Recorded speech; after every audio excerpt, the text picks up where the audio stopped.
Miren amigos, está lloviendo mucho y yo pues vine a polinizar, pero pues no hay polen. No sé, alguien que me ayude en este caso. Este ya se marchitó. Miren, floreó dos flores, pero pues no puedo hacer nada. Aquí floreó dos. Pues alguien que sepa y me pueda asesorar. Floreó esta floreó ayer y esta también floreó hoy junto a esta, pero pues no puedo hacer mucho porque está lloviendo. Alguien que sepa y que me diga qué puedo hacer en este caso.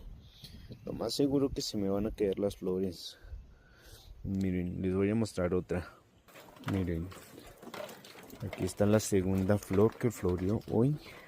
Pero como les digo, no puedo hacer mucho, ya que está lloviendo y no hay polen. O alguien que me diga qué debo hacer en este caso. Por ejemplo, estas flores ya se marchitaron. Y pues yo intenté polinizarlo, pero no se pudo porque no hay polen. Ayuda, ¿quién me puede ayudar en esto?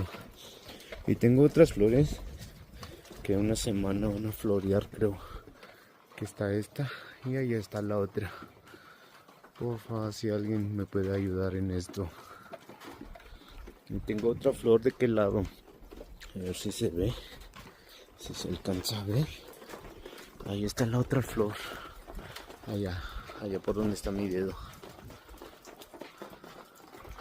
Vine a polinizar, pero hay lluvia. Y pues ya creo que esas flores se van a caer. Ya no van a servir. Saludos.